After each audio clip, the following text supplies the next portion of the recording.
श्रीमान् वेङ्कटनाथार्यः कवितार्किककेसरी वेदान्ताचार्यवर्यो मे सन्निधत्तां सदा हृदि। श्रीवेदान्तदेशिकैः विरचिते तत्त्वमुक्ताकलापे 24तमः श्लोकः अत्र अधुना दासेन विव्रियते। इतः पूर्वम् इन्द्रियाणां निरूपणम् आचार्यैः कृतं। तदुपरि भूतानाम् आकाशादीनां निरूपणं प्राप्तं। तत्र आदौ अस्मिन् श्लोके आकाशस्य निरूपणं, तत्र प्रमाणं च किम् इति आचार्यैः उच्यते।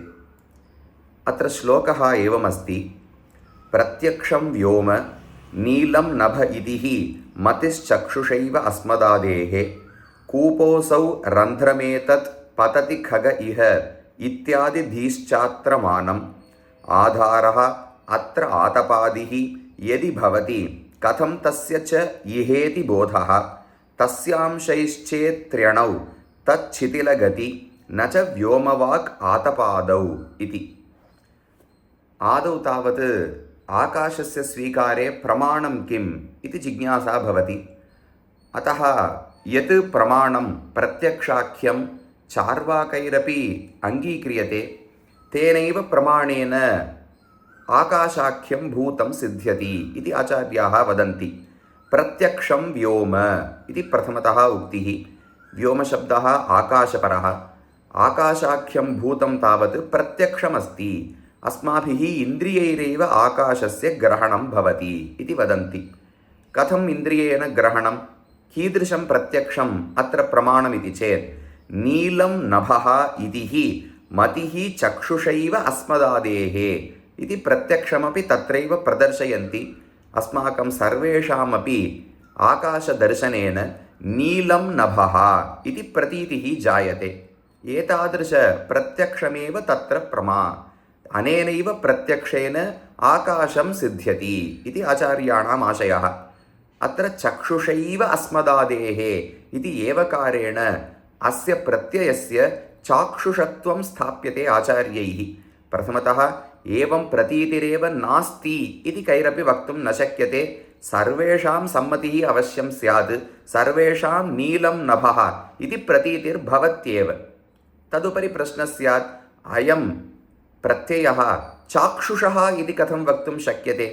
प्रमाणान्तरेण एवं ज्ञानं स्यात् इति चेत् चक्षुषां नेत्राणां व्यापार अनन्तरमेव एवं प्रतीतिः जायते। नेत्राभ्यामेव खलु एवं प्रतीतिः, नो चेत् अत्र एवं प्रत्यक्षं न जायते नीलं नभः इति। अतः गृहस्य अन्ते स्थित्वा कोऽपि नीलं नभः इति न साक्षात्करोति। इन्द्रियव्यापार चक्षुर्व्यापार अनन्तरमेव एवं प्रतीतिर्भवति इति कृत्वा नीलं नभः इति चाक्षुषा एव धीः अस्मदादीनां भवति। एतादृशप्रत्यक्षज्ञानमेव तत्र आकाशस्य प्रमाणम् इति वदन्ति। नीलं नभः इति मतिः चक्षुषैव अस्मदादेः इति उक्तं। तत्र प्रश्नः भवति, आकाशस्य कथं प्रत्यक्षत्वम् आचार्यैः उच्यते? सामान्यतः रूपवत्पदार्थानां खलु प्रत्यक्षत्वं, तत्रापि चाक्षुषप्रत्यक्षविषयत्वं रूपवतामेव भवितुमर्हति। घटादीनां रूपमस्ति, जलादीनामपि अस्ति, अतः स्वीक्रियते। वायोः रूपं नास्ति, अतः प्रत्यक्षत्वं नास्ति इति खलु नैयायिकाः वदन्ति। तद्वत् आकाशस्यापि रूपं नास्ति इति कृत्वा कथम् आकाशस्य चक्षुषा ग्रहणं सम्भवति इति प्रश्नः। तत्र एवं समाधानम् अभिप्रेतं। सर्वेषां चाक्षुषप्रत्यक्षं प्रति रूपवत्वं कारणम् इति वक्तुं न शक्यते सामान्यतः। यतोहि यथा घटस्य चक्षुषा ग्रहणं भवति तद्वत् घटे वर्तमानस्य रूपस्य, नीलरूपस्य वा रक्तवर्णस्य वा प्रत्यक्षमपि जायते। तत्र रूपे रूपान्तरं तु नास्ति खलु।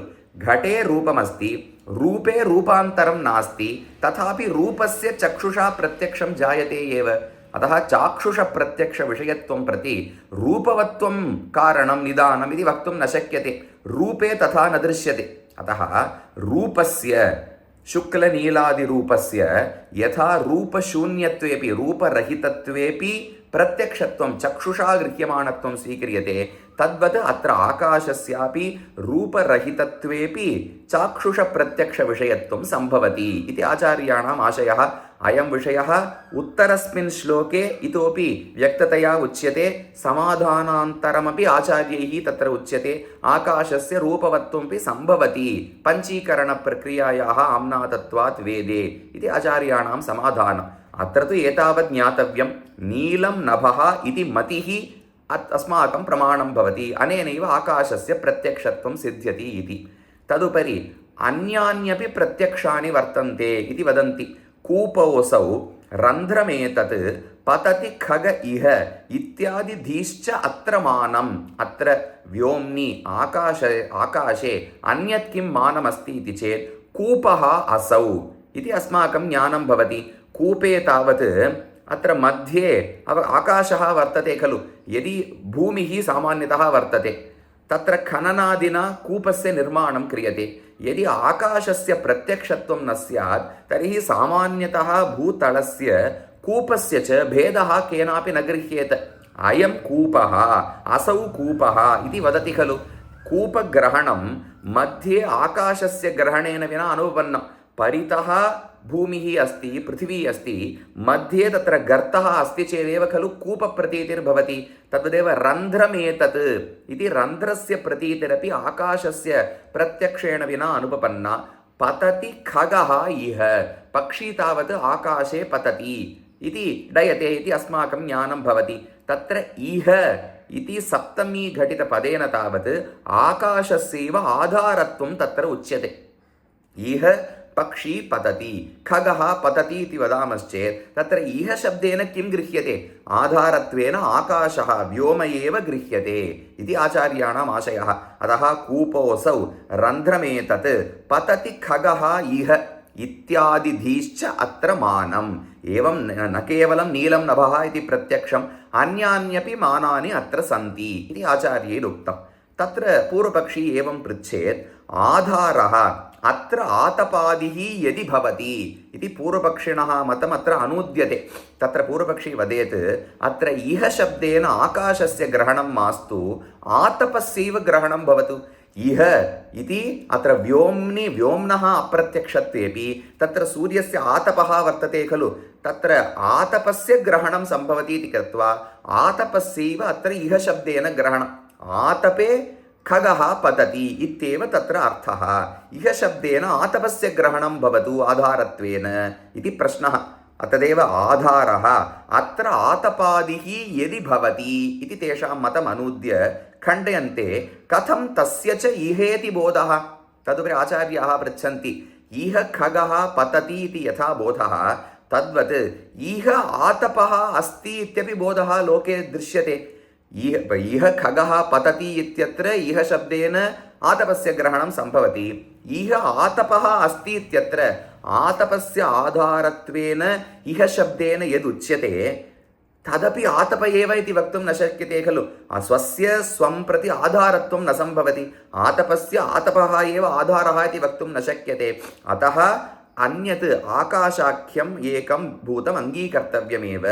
कथं तस्य च इहेति बोधः? तस्य आतपस्यापि इह इति बोधः अस्ति लोके। इह आतपः अस्ति इति बोधः सर्वेषां भवति। तत्र इह शब्देन किं गृह्यते? आकाश एव गृह्यते इति अगत्या वक्तव्यमेव। अतः सर्वत्र इह खगः पतति इत्यत्रापि आकाशस्यैव आधारत्वेन प्रत्यक्षत्वं भवतु इति आशयः। तदुपरि पूर्वपक्षी वदेत् तस्य अंशैः चेत् त्र्यणौ तत् शिथिलगति। तस्य अंशैः चेत् इति पुनः पूर्वपक्षस्य अनुवादः। पूर्वपक्षी एवं वदति इह खगः पतति इत्यत्र इह शब्देन आतपस्य ग्रहणम्। इह आतपः अस्ति इत्यत्र इह शब्देन आतपस्य ग्रहणं न सम्भवति इति यदुक्तं तत् समीचीनमेव। परन्तु आतपस्य अंशाः अवयवाः सन्ति खलु, तेषाम् अवयवानामेव अत्र इह शब्देन ग्रहणम्। मृदि घटः अस्ति, घटस्य अवयवेषु घटः अस्ति इति यथा उच्यते तद्वत् आतप अवयवेषु आतपः अस्ति इति तत्र स्वीकुर्मः। तत्र इह शब्देन आतपस्य अंशाः गृह्यन्ते इति वदति। तस्य अंशैः चेत् एतादृश बोधः तस्य अंशैः आतपांशानाम् इह शब्देन ग्रहणात् तादृशबोधः सम्भवति इति वदामश्चेत् तत्र आचार्याः वदन्ति त्र्यणौ तत् शिथिलगति एवं निर्वाहः सम्भवति। आतपस्य तदवयवाः आधारभूताः, तेषाम् अवयवानामपि इह आतप अवयवाः सन्ति इति बोधः सम्भवति। तत्र इह शब्देन अवयवानाम् अवयवाः ग्राह्यः, तेषाम् अवयवानाम् आधारत्वेन तेषाम् अवयवाः ग्राह्याः इति अवयवपरम्परया त्र्यणुकपर्यन्तम् आगन्तुं शक्यते। परन्तु इह त्र्यणुकम् अस्ति इति बोधः भवति खलु। तत्र इह शब्देन किं गृह्यते इति चेत् त्र्यणुकस्य अवयवः इति वक्तुं न शक्यते। त्र्यणुकायव अवयवः द्व्यणुकमेव, द्व्यणुकस्य महत्त्वं नास्ति इति कृत्वा प्रत्यक्षत्वं न स्वीक्रियते। अतः इह त्र्यणुकमस्ति इति बोधे त्र्यणुक आधारत्वेन इह शब्देन उच्यमानः पदार्थः द्व्यणुकमिति वक्तुं न शक्यते। अतः एतादृशनिर्वाहः इह आतपोऽस्ति इत्यत्र आतप अवयवाः गृह्यन्ते इह शब्देन इति यः निर्वाहः सः चतुरणुकपर्यन्तं समीचीनः। चतुरणुकं त्र्यणुके अस्ति इति प्रत्यक्षं सम्भवति। परन्तु इह त्र्यणुकम् अस्ति इत्यत्र त्र्यणुक आधारत्वेन द्व्यणुकस्य ग्रहणं न सम्भवति, अवयवग्रहणं न सम्भवति इति कृत्वा त्र्यणौ तत् शिथिलगति एवं निर्वहणं तावत् तत्र शिथिलं भवति, न सङ्गतं भवति इति अर्थः। तदुपरि सः पृच्छति तथा मास्तु, इह त्र्यणुकमस्ति इति अत्र त्र्यणुकसमुदायः यः वर्तते सः इह शब्देन गृह्यते। तत्र समुदाये अन्यतमः एक त्र्यणुकपदार्थः अस्ति खलु, सः तत्र वर्तमानत्वेन गृह्यते। इह शब्देन त्र्यणुकसमुदायः गृह्यते, तर्हि त्र्यणुकसमुदाये त्र्यणुकम् अस्ति इत्येव तत्र बोधः। इह खगः पतति इत्यत्र इह शब्देन आतपः गृह्यते, आतपः इह अस्ति इत्यत्र इह शब्देन तदवयवाः गृह्यन्ते। एवमेव परम्परया त्र्यणुकपर्यन्तम् आगन्तव्यम्। इह त्र्यणुकमस्ति इत्यत्र इह शब्देन त्र्यणुकसमुदायः गृह्यताम्, तत्रापि अतः कोऽपि क्लेशः नास्ति इति यदि वदेत् तत्र वदति न च व्योमवाक् आतपादौ इह त्र्यणुकमस्ति इति यत्र सम्भवति। अहमिदानीं वदामि इह व्योम्नि आतपः अस्ति इति बोधः भवति खलु। इह व्योम्नि आतपः अस्ति इति वदामश्चेत् तत्र इह शब्दः व्योमशब्दसमानाधिकरणः दृश्यते।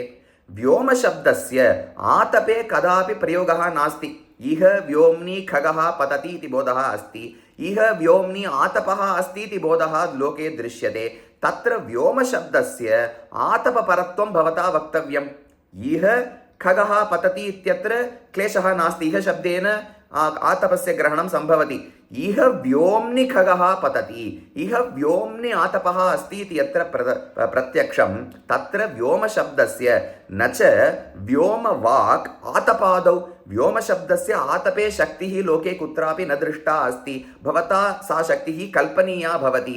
अतः तत् न समीचीनम्, आकाशस्य प्रत्यक्षत्वमेव वक्तव्यम्। अतः प्रत्यक्षं व्योम इति यत् आदौ आचार्यैः उक्तं तत् समीचीनमेव इति एवं वादेन आचार्यैः स्थाप्यते अस्मिन् श्लोके। इतः उपरि अपि आकाशस्य विषये बहु उच्यते, तद् उत्तरेषु श्लोकेष्वेव द्रष्टव्यम्।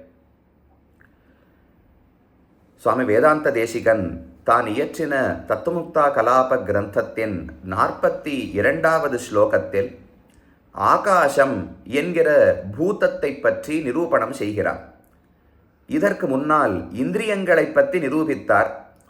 அதைத் தொடர்ந்து பஞ்சபூதங்களை பற்றின நிரூபணத்தை தொடங்கி அதில் முதலாக ஆகாசம் எப்படிப்பட்டது என்று நிரூபிக்க துவங்குகிறார். இங்கு ஸ்லோகம் இவ்வாறு உள்ளது. பிரத்யக்ஷம் व्योम நீலம் நப இதிஹி மதிஷ்சக்ஷுஷைவ அஸ்மதாதேஹே கூபோசௌ ரந்திரமேதத் பததி खग इह இத்யாதி தீஷ்சாத்ரமானம் ஆதாரः அத்ர ஆதபாதிஹி யதி பவதி கதம் தஸ்ய ச இஹேதி போதः தஸ்ய அம்சைச்சேத் த்ரியணௌ தத் சிதிலகதி ந ச व्योमவாக் ஆதபாதௌ என்று. முதல்ல சுவாமி வேதாந்த தேசிகன் தெரிவிக்கிறார், பிரத்யக்ஷம் व्योम. व्योम என்று சொன்னால் ஆகாசம் என்று பொருள். அந்த ஆகாசம் உள்ளது என்று சொல்வதற்கு என்ன பிரமாணம் என்றால் பிரத்யக்ஷம், நேரடியாக இந்திரியங்களாலே அது அறியப்படுகிறதோ இல்லையோ. அப்ப சக்ஷுஷு என்கிற நேத்திரம், கண்களாலே நமக்கு நீலம் நபகா என்கிற ஒரு பிரதீதி, ஒரு ஞானம் ஏற்படுகிறதோ இல்லையோ, கருப்பான ஆகாசம் என்கிற ஒரு ஞானம் ஏற்படுகிறது. அந்த ஞானத்தை கொண்டு நாம் நிரூபிக்கலாம் ஆகாசம் பிரத்யக்ஷம்தான் என்று தெரிவிக்கிறார். அப்ப பிரத்யக்ஷம் வியோம, பிரத்யக்ஷம் என்கிற பிரமாணம் சார்வாகர்களால் கூட ஏற்கப்படுகிறது. மற்ற அனுமானாதிகளை ஏற்காவிட்டாலும் பிரத்யக்ஷத்தை ஏற்கிறார்களோ இல்லையோ, அவர்கள் கூட ஏற்கும் பிரமாணம் பிரத்யக்ஷத்தை கொண்டு ஆகாசம் என்கிற பூதத்தை நாம் அறியலாம்னு தெரிவித்தார். என்ன பிரத்யக்ஷம், எப்படிப்பட்ட இந்திரியஜன்ய ஞானம் இருக்கிறதுன்னு சொன்னால், நீலம் நபகா இதிஹி மதிஹி சக்ஷுஷைவ அஸ்மதாதேகே, எல்லாருக்குமே நீலம் நபகா கருப்பான ஆகாசம் என்கிற பிரத்யக்ஷம் கண்டிப்பாக ஏற்படுகிறது. இப்படி ஒரு ஞானமே உலகத்தில் பார்த்ததில்லைன்னு சொல்ல முடியாது, கண்டிப்பாக ஒப்புக்கொள்ள வேண்டும். அந்த ஞானம் கண்களால் ஏற்படணும்னு சொல்ல வேண்டாமேன்னு வாதம் வைக்கலாம். அதுக்கு பதில் தெரிவிக்கிறார், கண்களை திறந்த பிறகுதான் இப்படி ஞானம் வருகிறது. யாரான் ஒருவர் கண்களை மூடிக்கொண்டிருக்கும் போது நீலம் நபகான்னு பார்த்து சொல்லுகிறார்களா? மூக்காலேயோ நாக்காலேயோ காதாலேயோ அதை அறிந்து சொல்வது கிடையாது. கண்களை கொண்டுதான் நாம் நபசு ஆகாசத்தை பார்த்து நீலம் நபகா என்கிற ஞானத்தை அடைகிறோம். அப்ப இந்த பிரமாணம், இந்த ஞானமேதான் பிரமாணம். இதை கொண்டு ஆகாசம் பிரத்யக்ஷம் என்று அறியலாம், ஆகாசம் என்கிற பொருள் உள்ளது என்றும் நிர்ணயிக்கலாம் என்று தெரிவிக்கிறார். அதில் ஒரு சந்தேகம் ஏற்படலாம். பொதுவாக ஒரு பொருளை கண்ணால் கண்டு அறிய வேண்டும் என்றால் அதற்கு வண்ணம், ரூபம் இருக்க வேண்டுமோ இல்லையோ? ரூபம்னு சொன்னா வடிவம்னு அர்த்தம் கிடையாது, வண்ணம். கருப்பு, சிவப்பு, மஞ்சள் இதெல்லாம் சொல்றோம் இல்லையா, வண்ணங்களை உடைய பொருட்களை. அதை போல வண்ணம், ரூபம் இருந்தால் தானே ஒரு பொருளை பிரத்யக்ஷத்தால் அறிய முடியும். சாக்ஷுஷ பிரத்யக்ஷத்தாலே கண்ணால அறிய முடியும். ஆகாசத்துக்கு ரூபம் கிடையாதே, எப்படி கண்களால பார்க்க முடியும்னால் அதுக்கு சமாதானம் தெரிவிக்கிறார். எல்லா பொருள்களையும் கண்களால் பார்ப்பதற்கு அந்த பொருளில் ரூபம் இருக்க வேண்டும்ங்கிற தேவை கிடையாது.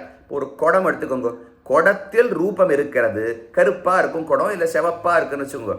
அந்த சிவப்பு என்கிற நிறம் இருக்கே, அந்த நிறமும் பிரத்யக்ஷம் தானே, அதையும் கண்ணால் தான் அறிந்து கொள்ளுகிறோம். அந்த நிறத்தில் இன்னொரு நிறம் இருக்கான்னு, குடத்தில் நிறம் இருக்கிறது, நிறத்தில் இன்னொரு நிறம் கிடையாது, ஆனாலும் பிரத்யக்ஷத்தால தெரிஞ்சுக்கிறோமோ இல்லையோ? அதை போல ரூபம் இல்லாவிட்டாலும் உலகத்தில் எப்படி ரூபம், நிறம் என்பது கண்ணால் பார்க்கப்படுகிறதுன்னு ஒத்துக்கிறோமோ, அதை போல ஆகாசத்துக்கும் ரூபம் இல்லாவிட்டாலும் அது பிரத்யக்ஷம் என்று உலகத்திலே சித்தம். லோக பிரதீதி அனுபவத்தை வைத்து நிர்ணயிக்கலாம் என்று தெரிவிக்கிறார். அது மட்டுமல்ல, ஒரு பிரதீதி மட்டுமல்ல, இன்னும் பல ஞானங்களையும் சொல்லுகிறார். கூபோசௌ ரந்திரமேதது பததி கக இஹ இத்தியாதி தீஷ்ச அத்திரமானம். கூபகா அசௌ, இது கிணறு அப்படின்னு ஒருத்தருக்கு பிரத்யக்ஷம் ஏற்படுறது. ரந்திரமேத்தது, இது ஒரு ஓட்டை என்று ஒரு எண்ணம் ஏற்படுகிறது. இஹ ககஹா பததி, இங்கு பக்ஷி, ஒரு கழுகு பறக்கிறது அப்படின்னு ஞானம் ஏற்படுகிறது. கிணறுங்கிற ஞானம் எப்படி ஏற்படும்? முழுக்க பூமி மூடி இருந்தால் அதை பூமின்னு சொல்லுவோம், நிலம்னு சொல்லிடுவோம். அதுக்கு நடுவில் நாம் தோண்டி தோண்டி ஒரு கிணறு உண்டு பண்ணோம்னா நடுவில் ஆகாசம் தானே இருக்கு. அந்த ஆகாசத்தை பிரத்யக்ஷத்தால் அறிய முடியாது என்றால் இது கிணறுன்னு எப்படி கண்ணால் பார்த்து தெரிஞ்சுக்க முடியும்? சுற்றி பூமி இருக்கணும், நடுவில் ஆகாசம் இடைவெளி இருக்க வேண்டும். அந்த இடைவெளியில் ஆகாசம் இருக்கு. அந்த ஆகாசமும் பிரத்யக்ஷமா இருந்தால் தானே இது கூப்பம், கிணறுன்னு சொல்ல முடியும். ரந்திரமேத்தது, இது ஓட்டைன்னு சொல்ல முடியும். இஹ ககஹா பததி, இங்கு கழுகு பறக்கிறது, பக்ஷி பறக்கிறதுன்னு சொல்றோம் இல்லையோ? ககஹானா பக்ஷின்னு அர்த்தம். கே கச்சதி, கம்னா ஆகாசம், ஆகாசத்தில் செல்லுகிறபடியால் பக்ஷிக்கு ககம்னு பெயர். அந்த ககம் இங்கு பறக்கிறதுன்னு சொல்றோம் இல்லையோ? இங்குன்னு சொன்னால் எங்கு? ஆகாசம்தான் அங்கு இங்கு. பக்ஷிக்கு ஆதாரமாக காணப்படுவது அங்கு ஆகாசம் என்று தான் சொல்ல வேண்டும். அதனால ஆகாசம் பிரத்யக்ஷம் தான் என்று தெரிவித்தார். அதுக்கு மேல பூர்வபக்ஷி ஒரு கேள்வி எழுப்புகிறார். இல்ல அப்படி சொல்ல வேண்டாம், ஆதபம், சூரியனுடைய கிரணங்கள், அந்த வெப்பமான கிரணங்கள் இருக்கோ இல்லையோ, அந்த ஆதபத்தையே ஆதாரம்னு சொல்லலாமே. ஆதாரா அத்திர ஆதபாதிகி எதி பவதி, சூரிய கிரணங்கள் எங்கும் பறந்து இருக்கின்றன. இஹ ககஹா பததி என்று சொல்லும்போது இஹ என்கிற சொல் எந்த ஆகாசத்தையும் குறிக்கவில்லை, அந்த இடத்துல இருக்கிற சூரிய கிரணங்களை குறிக்கிறது என்று கொள்ளலாமே. இஹ ககஹா பததி என்று பக்ஷிக்கு ஆதாரமாக ஆதபம், சூரிய கிரணங்கள் தான் அறியப்படுகின்றன என்று பூர்வபக்ஷி வாதிடுகிறார். அதுக்கு சுவாமி வேதாந்த தேசிகன் பதில் சொல்லுகிறார். கதம் தஸ்யச்ச இஹேதி போதஹா, சரிப்பா, பக்ஷி இங்கு பறக்கிறதுன்னு சொன்னா இங்கு என்கிற சொல்லுக்கு ஆத்தபம்னு அர்த்தம் வச்சுக்கலாம். இப்ப இப்படி ஒரு பிரதீதி வருதோ இல்லையோ, இங்கு வெயில் அடிக்கிறது, இங்கு ஆதபம் இருக்கிறது, சூரிய கிரணங்கள் இங்கு இருக்கின்றன ஞானம் ஏற்படுகிறது. அந்த சப்தத்தில் இங்குங்கிறதுக்கு என்ன அர்த்தம் பண்றது? இஹ ஆதபா அஸ்தி, இங்கு ஆதபம் இருக்கிறதுன்னு சொல்றோமோ இல்லையோ. பக்ஷிக்கு ஆதபம் ஆதாரம், ஆதபத்துக்கும் ஆதபமே ஆதாரம்னு சொல்ல முடியுமா? தனக்குத்தானே ஆதாரமா இருக்க முடியாது. அப்ப வேற ஏதாவது ஒரு பொருள் அந்த இடத்துல ஆகாசம்னு ஒப்புக்கொண்டு தானே ஆக வேண்டும். அதனால பக்ஷிக்கும் ஆதாரம் ஆகாசம், ஆதபத்துக்கும் ஆதாரம் ஆகாசம் என்றே சொல்லலாமே என்று சுவாமி கேட்கிறார். அதற்கு பூர்வபக்ஷி நிறுத்தவில்லை, மேல ஒரு கேள்வி கேட்டார். தஸ்ய அம்சை சேத், அதுக்கு மேல இல்ல இல்ல அப்படி கொள்ள வேண்டாம். இங்கு பக்ஷி பறக்கிறதுன்னு சொன்னா இங்கு என்கிற சொல் சூரிய கிரணத்தை ஆதபத்தை சொல்றது. இங்கு ஆதபம் இருக்கிறதுன்னு சொன்னால் ஆதபத்துக்கு ஆதாரமாக அறியப்படுவது ஆதபத்தினுடைய அவயவங்கள்னு சொல்லலாமே. ஒரு குடம் இருக்கு, குடம் எதில் இருக்கிறதுனா குடத்தினுடைய அவயவங்களில் தானே குடம் இருக்கிறது. ஒரு துணி இருக்கு, துணி எதில் இருக்கும்? தனித்தனியா நூல்கள் அவயவங்கள் இருக்கும் இல்லையோ, அந்த அவயவங்களின் பேரில் தானே துணி உண்டாகிறது. அவயவங்களிலே துணி இருக்கிறது, நூல்களில் துணி இருக்கிறதுன்னு சொல்லலாம் இல்லையோ. அதை போல ஆதப அவயவங்களிலே ஆதபம் இருக்கிறதுன்னு சொல்லலாமே. அப்ப இக ஆதபா அஸ்தி என்கிற போதத்திலே இக என்கிற சப்தத்தாலே ஆதபத்தின் அவயவங்களை கொள்ளலாமே அப்படின்னு கேள்வி கேட்டார். அதுக்கு தேசிகன் பதில் சொல்லுகிறார். திரியணவு தத்து சிதில கதி. சரிப்பா, ஆதபத்துக்கு ஆதாரம் ஆதப அவயவம்னு சொல்லலாம், அந்த அவயவத்துக்கு ஆதாரம் அதன் அவயவம்னு சொல்லலாம், அந்த அவயவத்துக்கு ஆதாரம் அதனுடைய அவயவம்னு சொல்லலாம். இது வரைக்கும் சொல்லலாம். சதுரணுக்கம் இருக்கு பாருங்க, சதுரணுக்கத்துக்கு இஹ சதுரணுக்கம் அஸ்தின்னு சொன்னால் சதுரணுக்கத்துக்கு ஆதாரமா இஹ என்கிற சப்தத்தாலே திரியணுக்கத்தை கொள்ள வேண்டும் அப்படின்னு அர்த்தம் பண்ணிடலாம். அதுல ஒன்றும் கட்டம் கிடையாது. ஆனால் இஹ திரியணுக்கம் அஸ்தின்னு போதம் வருமோ இல்லையோ, இங்கு திரணுக்கம் இருக்கிறது. திரணுக்கம் என்பது நியாயமதத்தின்படிக்கு நாம கண்ணால பார்க்கக்கூடிய பொருள்களுக்குள்ள மிக நுண்ணிய பொருள் எதுவோ, முதலில் கண்ணுக்கு பிரத்யட்சமாக இருக்கும் நுண்ணிய பொருள் திரணுக்கம் தான். அதுக்கு கீழே துவணுக்கம்னு ஒன்று இருக்கு. நியாய பிரக்கிரியன்படி தனித்தனியா பரமாணுக்கள்னு அணுக்கள் இருக்கும். 2 பரமாணு சேர்ந்து ஒரு துவணுக்கம் வரும், 3 துவணுக்கங்கள் சேர்ந்து ஒரு திரணுக்கம் வரும். இதை போல சிருஷ்டி பிரக்கிரியை சொல்லப்படுகிறது. அப்ப திரணுக்கம் இங்கு திரணுக்கம் இருக்கிறதுன்னு போதம் ஏற்படும் போது அங்க இங்கு என்கிற சொல்லாலே என்ன கொள்ளப்படுகிறது? துவணுக்கம் கொள்ளப்படுகிறதுன்னு சொல்லணும். ஆனா சொல்ல முடியாது. ஏன்னா துவணுக்கத்தை கண்ணால பார்க்கவே முடியாதுன்னு நையாயிகர்களும் ஒப்புக்கொள்ளுகிறார்கள். ஏன்னா துவணுக்கத்துக்கு மகத்துவம்ங்கிற ஒரு பரிமாணம் அளவு கிடையாது. அணுத்துவம் என்கிற அளவு தான் உண்டு. அணுவான பொருட்களை கண்ணால பார்க்க முடியாது, மகானான பொருட்களைத்தான் கண்ணால பார்க்க முடியும். அப்ப மகத்துவம் என்கிற தன்மை அணுவுக்கு கிடையாது, அதாவது துவணுக்கத்துக்கு கிடையாது. அப்ப துவணுக்கம் பிரத்யக்ஷத்தால கண்களால பார்க்கப்பட முடியாது. அப்ப ஈக திரணுக்கம் அஸ்தி, இங்கு திரணுக்கம் இருக்கிறதுன்னு சொன்னால் திரணுக்கத்துக்கு ஆதாரமான பொருள் திரணுக்கம்னு அந்த இடத்துல சொல்ல முடியாது. அந்த இடத்துல சிதில கதி, இதுவரைக்கும் கதி. இது குடத்துக்கு அவயவம், குடத்துக்கு ஆதாரம் அதன் அவயவம், அதுக்கு ஆதாரம் அதன் அவயவம். சதுரணுக்கத்துக்கு ஆதாரம் திரணுக்கம். திரணுக்கத்துக்கு ஆதாரம் எதுன்னு கேட்டால் திரணுக்கம் தான் திரணுக்கத்துக்கு ஆதாரமாக காணப்படுகிறதுன்னு சொல்ல முடியாது. திவணுக்கம் ஆதாரமா இருக்கலாம், ஆனா ஈக இங்கு என்று திவணுக்கத்தை சொல்ல முடியாது, கண்ணால பார்க்க முடியாதபடியால். அதனால இந்த நிர்வாகம் ஒப்பாகாது. கண்டிப்பா ஈக என்கிற சப்தத்தாலே ஆகாசம் கொள்ளப்படுகிறது என்றுதான் ஒப்புக்கொள்ள வேண்டும் என்று தெரிவித்தார். அதுக்கு மேல பூர்வபக்ஷி கேட்டார், அப்படி வேண்டாம், திரணுக்கங்களுடைய ஒரு சமுதாயம் இருக்கும் இல்லையோ, அந்த சமுதாயத்தை இக என்கிற சப்தத்தாலே எடுத்துக்கொள்ளலாம். திரணுக்க சமுதாயத்தில் திரணுக்கம் இருக்கிறது என்று சொல்லலாமே. அப்ப இக என்கிற சொல்லுக்கு திரணுக்க சமுதாயம் என்று பொருள் கொண்டால் என்ன என்று அதுக்கு மேல கேள்வி கேட்டார். அதுக்கு தேசிகன் பார்த்தார், இப்படியே இவன் வாது செய்து கொண்டே போகிறான். மொத்தமா இவனுடைய பட்சத்தை நிரசனம் பண்றதுக்கு ஒரு போதம் வேணும், ஒரு பிரதீதி பிரமாணம் வேண்டும். அதை தெரிவிக்கிறார். நச்ச வியோமவாக் ஆதபாதௌ, இங்கு ஆதபம் இருக்கிறது, இங்கு பக்ஷி பறக்கிறதுன்னு சொன்னா இங்கு என்கிற சொல் ஆதபத்தை குறிக்கிறதுன்னு சொல்லிவிடலாம். ஆனா அப்படி மட்டுமா ஞானம் வருது? ஈஹ வியோம்னி ஆதபா அஸ்தி, ஈஹ வியோம்னி ககஹா பததி அப்படின்னு நமக்கு ஞானம் ஏற்படுறதோ இல்லையோ. இங்கு ஆகாசத்தில், வியோமங்கிற சப்தமே அங்கு பயன்படுத்தப்படுகிறது. அந்த இங்கு வியோமத்தில் பக்ஷி பறக்கிறதுன்னு ஞானம் ஏற்படுறதே. அப்ப இக என்கிற சப்தத்துக்கு ஆதபம்னு பொருள் கொள்ளணும்னால் வியோம என்கிற சப்தத்துக்கும் ஆதபம்னு பொருள் உண்டுன்னு கல்பிக்க வேண்டும். உலகத்தில் அப்படி பார்த்ததே கிடையாது. வியோம சப்தத்துக்கு சக்தி எங்க? ஆகாசம், வானத்தை குறிப்பதற்குத்தான் வியோம சப்தத்துக்கோ நபஹா என்கிற சப்தத்துக்கோ சக்தி உண்டு. ஆனா பூர்வபக்ஷி புதுசா கல்பிக்கிறார். வியோம என்கிற சப்தத்துக்கும் ஆதபம் என்று ஒரு பொருள் உண்டுன்னு நீங்க கல்பிக்க வேண்டும். அது உலகத்தை ஒட்டி இருக்காது. அதனால இஹ வியோம்னி ஆதபகா அஸ்தி, இஹ வியோம்னி ககஹா பததி என்றும் நமக்கு பிரத்யக்ஷம் ஏற்படுகிறபடியால் இக சப்தேன ஆகாசம்தான் கொள்ளப்படுகிறதுன்னு கொண்டுதான் ஆக வேண்டும். அது பிரத்யக்ஷம் அல்லன்னு சொல்ல முடியாது. அதனால வியோம பிரத்யக்ஷம்தான். ஆகாசம் என்கிற முதல் பூதத்தை பிரத்யக்ஷத்தாலே அறிய முடியும். அதற்கு ரூபம் இல்லாவிட்டாலும் நிறம் இல்லாவிட்டாலும் அதை பிரத்யக்ஷத்தால் அறியலாம். அப்படித்தான் அனுபவம் இருக்கிறது என்று தெரிவிக்கிறார். இதுக்கு மற்றொரு சமாதானமும் சொல்லப்படுகிறது. அது அடுத்த ஸ்லோகத்திலே வேதாந்த தேசிகன் தெரிவிக்கிறார். அதை அடுத்த ஸ்லோகத்திலே பார்த்துக் கொள்வது.